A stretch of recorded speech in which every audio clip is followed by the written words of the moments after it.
মাগরিবের নামাজের পরে কারো সঙ্গে কথা না বলে একটি দোয়া 7 বার পড়লে আল্লাহ পাক রব্বুল আলামিন আপনার দোয়া কবুল করবেন, ঋণ মুক্তির ব্যবস্থা করে দিবেন, অভাব আল্লাহ তাআলা দূর করে দিবেন।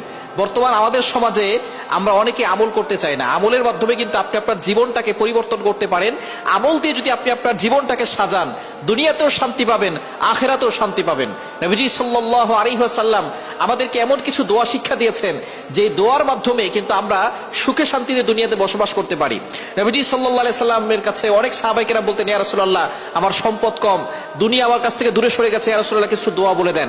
আমি ঋণে জর্জরিত হয়ে আছি, ইয়া রাসূলুল্লাহ কিছু দোয়া বলে দেন। নবীজি সাল্লাল্লাহু আলাইহি ওয়াসাল্লাম তাদেরকে আমল বলে দিতেন। তারা আমল করে অনেকটা উপকৃত হতো, দুনিয়াতে তারা সম্পদের মালিক হয়ে যেত।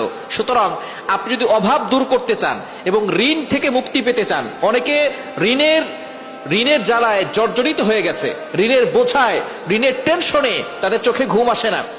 অনেকে লোন নিয়েছে, ঋণ পরিশোধ করতে পারছেন না।